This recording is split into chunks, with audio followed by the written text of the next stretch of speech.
Menteri Ketenagakerjaan Yasir Lee membantah bahwa Indonesia saat ini berada dalam fase krisis lapangan kerja. Yasir Lee bahkan optimis iklim investasi yang tengah meningkat saat ini bisa membuka lapangan kerja sebesar-besarnya.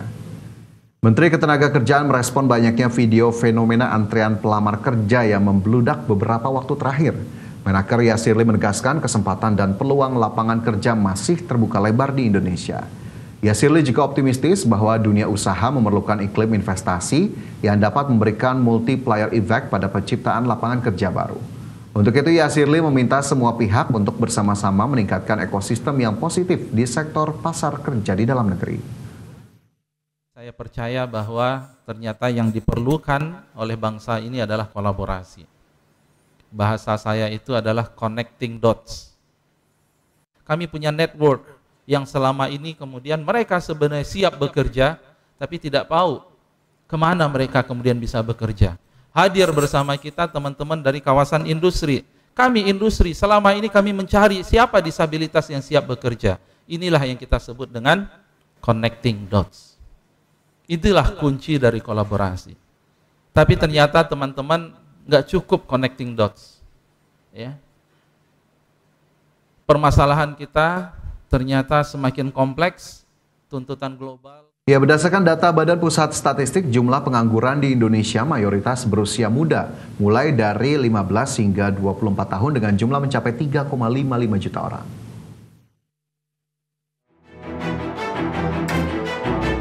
Jumlah pengangguran di Indonesia mayoritas berusia muda. Kondisi ini terlihat berdasarkan data keadaan Angkatan Kerja Februari 2025 yang dipublikasikan oleh Badan Pusat Statistik.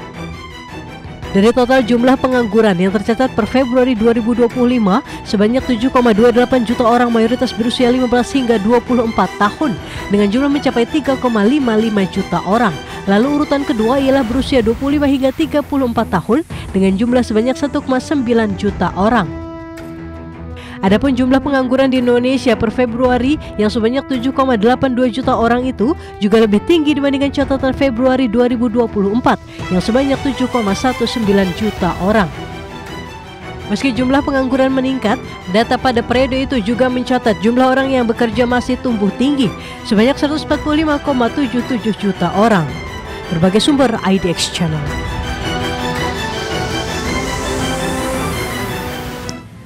Ya, ini sebenarnya bisa menjadi alarm serius ya, di mana banyak usia muda dan juga usia produktif yang masih menganggur di negeri ini. Nah, ini juga penting bagi pemerintah untuk mungkin lebih agresif lagi tuh untuk penciptaan lapangan kerja dan juga pendidikan keterampilannya bagi SDM dalam negeri gitu. Ya, karena memang kualifikasinya ya mungkin tidak ketemu ya. Lapangan kerjanya mungkin tadi diklaim pemerintah masih terbuka lebar, tapi kualifikasinya ini ternyata belum mampu untuk kemudian match dengan apa yang kemudian disediakan di lapangan. Nah, ini mungkin menjadi PR bersama untuk kemudian bagaimana meningkatkan ataupun mempertemukan tadi kebutuhan industri dengan kualifikasi dari sumber daya manusia agar kemudian ya sama-sama terserap, agar kemudian angka penganggurannya turun, kemudian serapannya cukup tinggi sehingga akhirnya kita tidak lagi melihat fenomena antrian pelamar kerja yang membludak begitu ya di berbagai daerah. Pemirsa, Menteri Koordinator Bidang Pangan Zulkifli Hasan memastikan peluncuran Koperasi Desa Merah Putih di Desa Bentangan, Kecamatan Wonosari, Kabupaten Klaten, Jawa Tengah batal dilaksanakan akhir pekan ini. Zulhas beralasan diundurnya peluncuran ini lantaran kesibukan pejabat di akhir pekan, sehingga peluncuran baru akan dilaksanakan pada tanggal 21 Juli 2025. Seperti diketahui pemirsa, program Desa Merah Putih terdapat 103 koperasi percontohan yang tidak berdiri sendiri, namun akan didukung oleh beberapa lembaga pembiayaan besar seperti Himbara dan lembaga pengelola dana bergulir. Adapun skema pembiayaan akan dirancang agar koperasi bisa mengakses dana dengan mudah, namun tetap menjaga aspek kehati-hatian dan keberlanjutan usaha. Nantinya skema pembiayaan koperasi diatur melalui peraturan Menteri Keuangan. Oh begini ya, memang rencana tanggal 19. Tapi 19 itu kan hari Sabtu. Ya.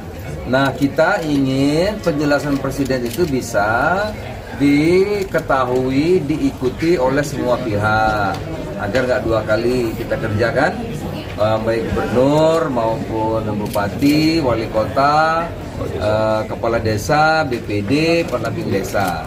Nah, itu bagus kalau hari kerja, sehingga tidak ada alasan untuk tidak bergabung kan hari kerja ya, arahan dari presiden. Tapi kalau Sabtu biasanya ada yang ke Ya pemirsa, perluasan pasar ekspor seharusnya juga memprioritaskan sektor usaha mikro, kecil, dan menengah.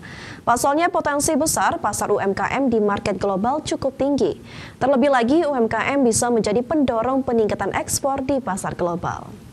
Hal ini menurut Wakil Ketua Umum Bidang Kolaborasi dan Pendanaan Kadin Indonesia, Syarmila Yahya, bahwa sektor UMKM tetap tumbuh solid dan tetap positif di tengah gejolak perang dagang.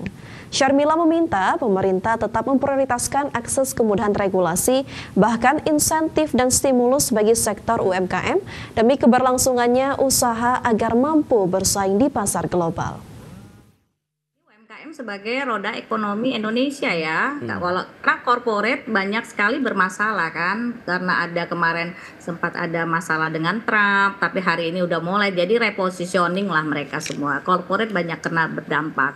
Sehingga kalau ini terjadi, ini sangat membantu untuk menurunkan NPL. Jadi konkretnya adalah tingkatkan pemberian kredit kepada UMKM yang porsinya ditingkatkan tidak hanya 20%, tambahkan. Ya, sementara itu kalangan ekonom menilai keberlangsungan dunia usaha atau UMKM saat ini dinilai menjadi kunci pertumbuhan ekonomi. Ya, di mana sektor usaha mikro, kecil, dan menengah yang tetap solid di tengah ketidakpastian ekonomi global mampu tumbuh positif. Ekonom Universitas Indonesia Lana Solestinianingsi menilai sektor usaha UMKM harus diakui sebagai penggerak perekonomian dalam negeri. Tercatat sektor UMKM masih tetap tumbuh positif meski ada gejolak perang tarif perdagangan global. Untuk itu Lana berharap adanya upaya pemerintah untuk memaksimalkan stimulus bagi pelaku usaha mikro, kecil, dan menengah. Hal ini harus dilakukan agar sektor UMKM Indonesia bisa berdaya saing dan bisa memperluas pasar di market global. Bank ini harus ikut loh membantu kredit, menyalurkan kredit. Karena hanya dengan kredit ekonomi itu bisa tumbuh.